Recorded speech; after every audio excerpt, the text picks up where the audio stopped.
राधे राधे दोस्तों। आज हम आपको सुनाएंगे एक प्रेतनी की कहानी। अगर आप हमारे चैनल पर नए हैं तो प्लीज़ हमारे चैनल को लाइक करें, सब्सक्राइब करें और शेयर करें। एक गांव था, उसमें राकेश अपने परिवार के साथ रहता था। राकेश शादीशुदा था। उसके पास अपना एक पुराना सा स्कूटर था, जिसमें वह तेल भरवाने के लिए गांव से कम 15 किलोमीटर दूर पेट्रोल पंप था, जहां पर उसे जाना पड़ता था। यही कोई जून जुलाई का महीना था। दोपहरी अपने चरम पर थी। गर्मी कड़ाके की पड़ रही थी।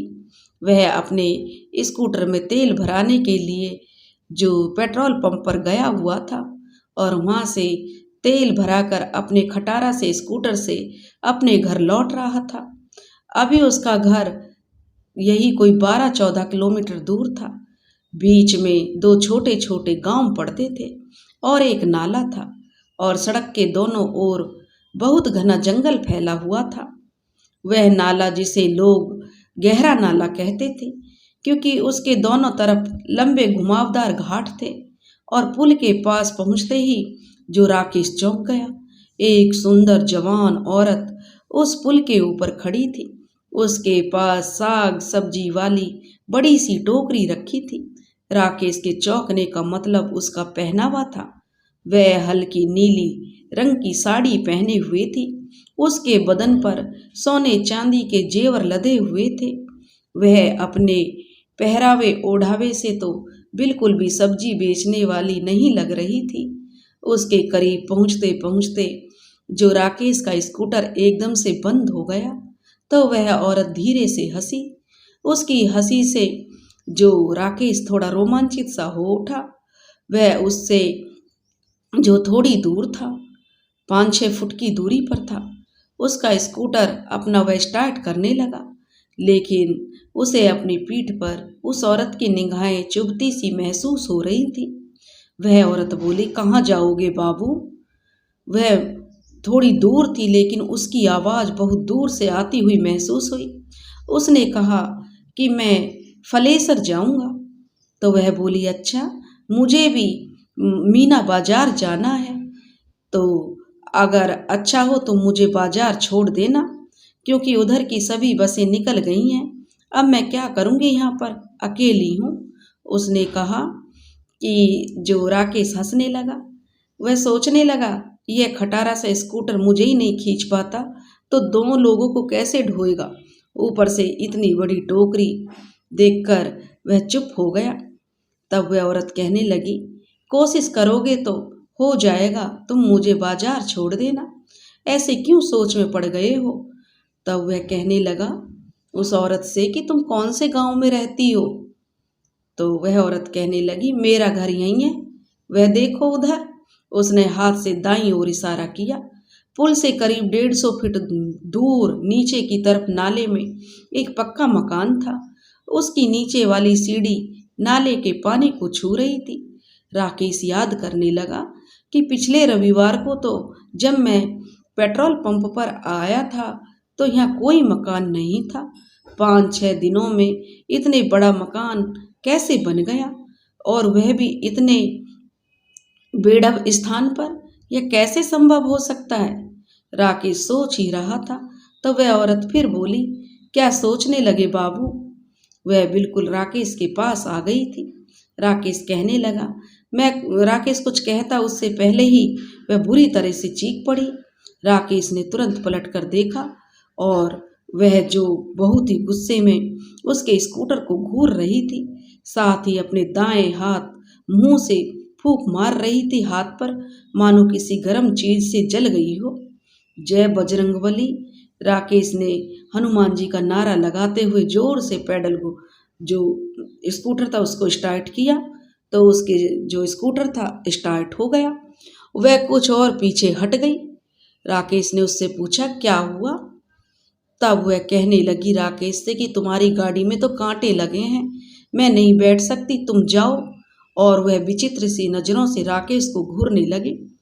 राकेश ने हाथ फिराकर दोनों सीटें साफ सुथरी की कि उस पर कोई कांटे नहीं थे, लेकिन अचानक हुए उस औरत के व्यवहार से उसका जो माथा घूम गया। आखिर में वह उस औरत को वहीं पर छोड़कर आगे बढ़ गया, मानो उसे कुछ होश आया हो, साथ ही उसे कुछ थोड़ा डर सा भी लगा। वह सोचने लगा, हे भगवान, वह औरत कौन थी? नाले में इतनी जल्दी इतना बड़ा मकान कैसे बन गया? सबसे बड़ा सवाल, वह आखिर चाहती क्या थी? होगी कोई। राकेश ने अपने विचार झटक दिए। मुझे इससे क्या? यदि यह घटना रात के समय घटित होती, तब पहला विचार तो राकेश के मन में यही आता कि वह औरत जरूर कोई भूतनी होगी। नहीं, लेकिन दिन के समय होने से राकेश को उसका ऐसा ख्याल तक नहीं आया। वह बिना किसी संकट के अपने घर पहुंच गया। अपने मकान के, जो राकेश का मकान था, उसके ठीक सामने ही हनुमान जी का छोटा सा चौखुंटा मंदिर था। राकेश वहां सुबह शाम दीपक जला देता था और दूसरे तीसरे मंगलवार को चोला चढ़ा देता था। उसकी आदत थी हनुमान जी की पूजा करना और हमेशा निकलते हुए घर से वह हनुमान जी को प्रणाम जरूर किया करता था। राकेश घर में गया तो उसे वह पहले वाली औरत दोबारा दिखाई दी। इस बार वह सामान से लदे हुए एक ट्रक के ऊपर टोकरी लिए बैठी थी। जैसे ही राकेश की नजरें उससे मिली, वह धीरे से मुस्कुरा दी तो राकेश के पूरे शरीर में सनसनी सी दौड़ गई। उसकी वह मुस्कान बेसुध कर देने वाली थी। उस औरत से यह अब राकेश की तीसरी मुलाकात भी उसी दिन बाजार में हुई। वह बाजार के बीचों बीच एक पेड़ के नीचे सब्जी भाजी की दुकान लगाकर बैठी थी। उसकी दुकान काफी बड़ी थी, जिसमें तरह तरह की सब्जी भाजी करीने से सजी हुई थी। उसका एक टोकरी के सामान में तो इतनी सारी भाजियां आना संभव नहीं था। राकेश ने अंदाजा लगाया कि अधिकतर दूर के जो दुकानदार होते हैं, वे गांव वालों से जो खरीदा हुआ जो सामान होता है और ज़्यादा होने पर उन्हें कम दामों में जो बेच जाते हैं, जिसे गांव वाले खरीद कर मुनाफा लेकर बेचने का काम करते हैं। राकेश ने सोचा तो यह औरत भी ऐसा ही करती होगी। उसने राकेश को पहचान लिया। मुस्कुराकर राकेश को जो अभिवादन किया और सिर को हिलाकर उसके समीप आने का इशारा किया। यदि राकेश कह सोचने लगा कि उस स्त्री के आंखों के जो जो आकर्षण था, वह किसी भी तरह किसी को भी घायल कर सकता था। यह बिल्कुल भी झूठ नहीं था। वह किसी को भी अपनी तरफ आकर्षित कर सकती थी। वह बड़ी मनमोहिनी थी। राकेश यह अनुभव ही कर रहा था कि कोई अज्ञात शक्ति राकेश को उसके समीप जाने से रोक रही थी। अभी राकेश इसी ऊपापोह में था कि जरूरत की सब्जी भाजी इससे ही खरीदूं या नहीं। तभी एक जोरदार का शोर उठा। यहाँ वहाँ सब्जी भाजियों के मुंह मारने वाले दो बैल जो सांड होते हैं, एकाएक सींग लड़ाकर एक दूसरे से जोर आजमाइश करने लगे। क्या ग्राहक, क्या दुकानदार, सभी उनके रास्ते से हट गए। जिनके पास छाते छड़ियाँ थी, वे उनको सांडों को भगाने लगे। राकेश का ध्यान उस सब्जी वाली की तरफ गया तो वह बड़े मनोभाव से अपने स्थान पर बैठी थी।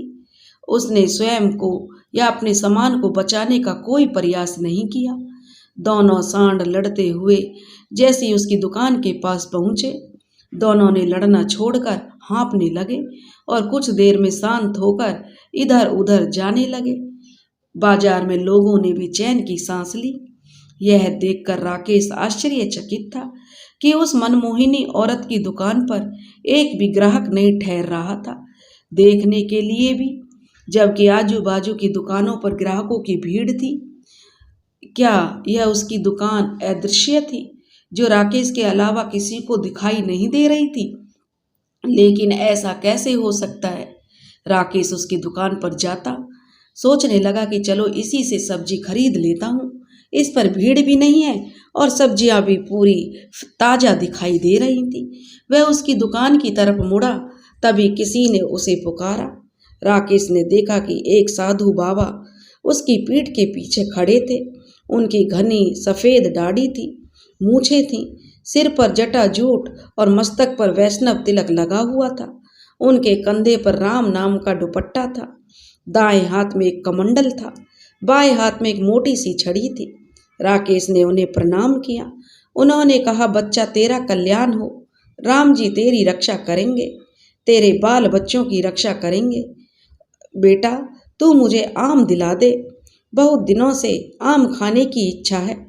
साधु बाबा की बातों में ऐसा कुछ था कि राकेश के मन में उस रहस्यमय स्त्री का ख्याल जाता रहा। राकेश ने कहा, ठीक है बाबा, और आइए। मैं वह उस बाबा को फलों की दुकान पर ले गया जो मेन रोड के किनारे लगती थी। राकेश और बाबा उधर चल पड़े। राकेश ने 1 किलो आम तोड़वाए और बाबा जी को दे दिए। उन्होंने एक आम बाबा ने वापस राकेश को दे दिया और कहा, लो बच्चा यह प्रसाद खाओ। राकेश उसे माथे से लगाकर उस आम को अपने थैले में रख लिया। साधु बाबा आम लेकर और उसको राकेश को आशीर्वाद देकर चले गए। उसके बाद राकेश ने खरीदारी शुरू की तो उसे सबसे ज़्यादा उस रहस्यमयी औरत का ख्याल आया। तब वह उस वृक्ष के पास गया जहाँ उसकी दुकान सजी हुई थी। इस बार ना तो वह औरत राकेश को दिखाई दी, ना ही उसकी दुकान कहीं दिखाई दी। 10-12 मिनटों में उसका सारा सामान बिक गया और वह चली भी गई। यह राकेश बड़ी हैरानी से सोच रहा था कि उसकी दुकान पर कोई ग्राहक भी नहीं था, कोई भीड़ भी नहीं थी, फिर भी उसका सारा सामान बेचकर चली गई। यह बात राकेश ने बाबा जी वाली बात तो अपनी पत्नी को बता दी, लेकिन उस रहस्यमयी औरत की बात वह अपनी पत्नी से छिपा गया। वह सोचने लगा कि औरतें थोड़ी सक्की मिजाज होती हैं, न जाने क्या क्या उसके मन में आएगा और घर में कलेश बढ़ेगा। तो वह बोली, उसकी पत्नी बोली, उन्हें आम देकर आपने सही किया। शाम का समय हुआ तो राकेश दीपक जलाने मंदिर गया। हनुमान जी के सामने एक पका हुआ कलमी आम रखा था, कोई भक्त चढ़ा गया था। राकेश ने उस दिन आम का प्रसाद बांटा और स्वयं भी खाया। इसके बाद पूरा सप्ताह निकल गया, वह औरत उसे कहीं दिखाई नहीं दी। रविवार के दिन पेट्रोल लेने के लिए जाते समय फिर वह उस नाले के पुल के पास से गुजरा। तब उसे उस औरत का ख्याल आया। वह औरत उसे कहीं भी नहीं दिखाई दी। वह जब वापस तेल लेकर वापस आ रहा था तो वह उसी मकान के दरवाजे पर खड़ी थी जहां उसने अपना मकान बताया था। राकेश ना चाहते हुए भी उस पुल पर रुक ही गया। वह औरत राकेश को देखकर बड़े ही दिलकश अंदाज में मुस्कुराई और अपने पास आने का इशारा करने लगी। तब पहली बार राकेश को डर लगा और उसके मुख से बजरंग बाण की चौपाइयाँ अपने आप ही निकल गईं। हनुमान जी को याद करते ही उस औरत ने राकेश को घूर कर देखा। तभी राकेश का स्कूटर स्टार्ट हुआ और राकेश ने घर पहुंचकर ही दम लिया। अब उससे पूरा विश्वास हो गया था कि वह कोई साधारण औरत नहीं है, वह कोई जरूर प्रेतनी है। उसने उस औरत के बारे में अपनी पत्नी को बता देना उचित समझा। उसने आकर सारा हाल अपनी पत्नी को बताया। उसकी पत्नी ने कहा, आपको कोई वहम हुआ होगा, हमारे घर के सामने तो हनुमान जी विराजमान हैं, कोई भूत प्रेत इधर आ ही नहीं सकता। यदि आएगा तो हनुमान जी उससे स्वयं निपट लेंगे। राकेश ने सोचा, मेरी समस्या का समाधान हो गया है, हनुमान जी हैं तो उसका डर भी जाता रहा। उसी दिन रात के समय एक और घटना हुई। रात के लगभग आधी रात के समय राकेश की नींद खुल गई। उन दिनों गांवों में बाथरूम की तो कल्पना भी करना मुश्किल था। जरूरत कैसी भी हो, जरूरत पड़ने पर चाहे जैसा भी मौसम हो, कितनी भी रात हो, घर से बाहर ही जाना पड़ता था। राकेश के मकान के सामने हनुमान मंदिर था। दाईं ओर बस्ती और बाईं ओर 4-6 खेत, फिर उसके आगे जंगल शुरू हो जाता था। एकाएक राकेश की नज़र पहले तथा दूसरे खेत की मेड़ पर गई। वहाँ वह स्त्री खड़ी हुई उसकी तरफ देख रही थी। उस दिन अमावस्या की घनघोर रात थी। अमावस्या होने के बावजूद जो राकेश उस स्त्री को पहचान गया, वह वही औरत थी जो पिछले 1 हफ्ते से राकेश को दिखाई नहीं दे रही थी। दोनों की निगाहें मिली। उसने अपनी बाहों को फैला दी जैसे वह उसे राकेश को खुला निमंत्रण दे रही हो। राकेश भी सम्मोहित सा होकर उसकी ओर बढ़ चला। तभी किसी ने राकेश को अपनी ओर खींचा। वह राकेश की पत्नी थी, जो लालटेन लेकर उसके लौटने की प्रतीक्षा देखकर कि काफी देर हो गई उसका पति नहीं आया, तो वह उसे खोजने के लिए बाहर आई थी। उसने अपने पति को पकड़कर कहा कि कहाँ जा रहे हो। तब राकेश ने कहा, उस औरत को देखो, वह मुझे बुला रही है। तब उसकी पत्नी बोली, कहाँ है? राकेश कहने लगा, उधर देखो, और उसने हाथ का इशारा किया। वहाँ खेत की मेड़ पर वह मुझे बुला रही है। वह अपनी पत्नी से बोला, तुम ठहरो, मैं उससे सुनकर आता हूँ, उसे मुझसे क्या काम है। उसकी पत्नी कहने लगी, नहीं, और उसने अपनी बाहों में जकड़ते हुए बोली, बिल्कुल नहीं, वह औरत नहीं है। तो राकेश बोला, तो कौन है? उसकी औरत बोली, अंदर चलिए बताती हूँ। और वह अपने पति को खींचकर घर के अंदर ले गई। कुछ देर बाद राकेश अपने होश में आया और राकेश पीछे एक कहने लगा कि उसकी पत्नी ने बताया कि उसके पीछे एक प्रेतनी लगी है। राकेश की तो नींद उड़ाने के लिए इतना ही बाकी था।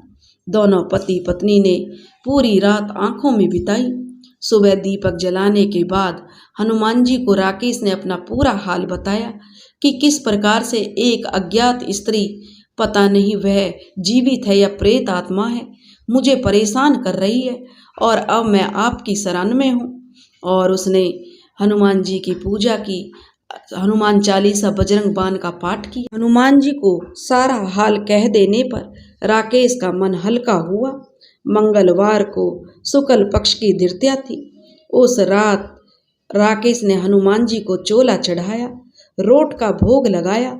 उसके बाद राकेश उस प्रेत बाधा से रक्षा हेतु संकल्प करके उसने हनुमान चालीसा बजरंग बाण का पाठ किया।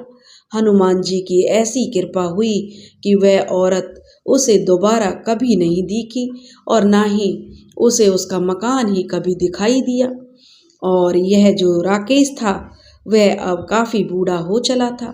यह उसके जवानी की बातें थीं जो उसके साथ यह घटना घटी थी।